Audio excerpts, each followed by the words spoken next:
Well, speaking of Showtime, since you brought it up, Fedor is going to fight Brett Rogers. Brett Rogers does have a fighting chance to beat Fedor. If he does that like sort of destroy the myth of Fedor being the #1 heavyweight in the world? Definitely does. You know, he just knocked out, obviously just knocked out Andrei Arlovsky, but, you know, he goes in and knocks out Fedor. Yeah, that's the end of Fedor.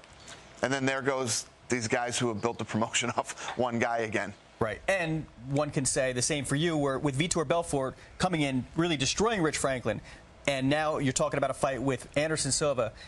Does striking fast eliminate that possibility where Vitor may go in and lose to somebody and then sort of bring down that marquee matchup? What marquee matchup? Vitor Belfort versus Anderson Silva, which is a huge fight. Yeah, it's now, a big fight. If Vitor were to fight somebody else in between and lose, does that sort of lose its luster then? Yeah, then somebody else would be looking to fight Anderson Silva. Right. Listen, Anderson Silva is so good, he's cleaned out an entire division almost, okay? He's got a couple more fights, and he's annihilated an entire division of great fighters. And what people don't give him the respect and the credit for is all these guys in this 185-pound weight division are really good fighters. Look how easy he beat Dan Henderson. Look at how easy he beat Nate Marquardt. And all the other guys he's knocked off, how easy he beat Rich Franklin. So now it'll be interesting to see him and Vitor Belfort. A very good fight. Now, my prediction for 2010 is the comeback of the year is Tito Ortiz. I think Tito Ortiz will be the light heavyweight champion. What do you think of that? Really? I think it's going to depend on how he looks against Mark Coleman. He's got a tough fight against Mark Coleman. You know, Tito's been out of the octagon for what now? Almost 2 years.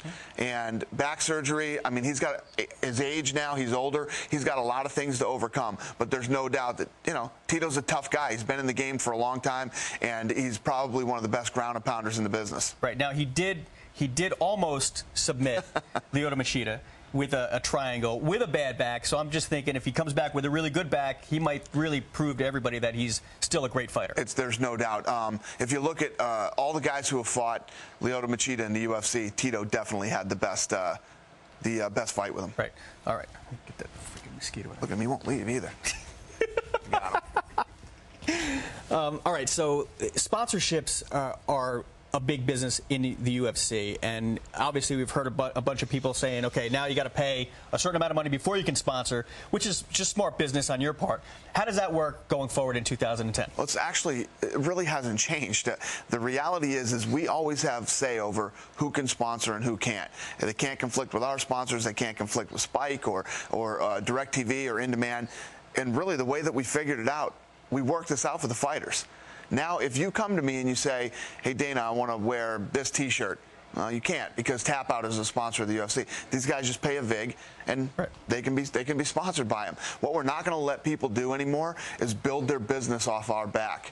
You know, we had people being sponsors of the UFC and then going out and trying to compete with us. We won't mention any names.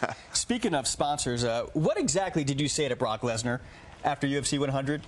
I mean, we all hear the rumors about how you slapped him around a little bit. Can you I can tell you this: I did not slap him around at all. You know, I went back there and I had a man-to-man talk with him. You know, we're both men. I respect him; he respects me, and we had a man-to-man talk. There was no slapping around, believe me. What went through your mind at that point? I mean, spending a decade building this business to where it is, getting a sponsor like Bud Light, which is the biggest sports sponsor in the world. What was going through your head when he said Coors Light? I was shocked. It was, I didn't expect it. You know, I hang out with Brock Lesnar all the time, and that's not who he is. He's a good guy. And I just think he got a little overexcited. There was a lot of, you know, he hates Frank Mir, a lot of trash talking back and forth. And you have to remember what you have to remember about this guy. He is new in the sport. No matter how good he is, no matter how easy he's buzzing through guys, he's new in the sport. And he doesn't have a ton of experience fighting.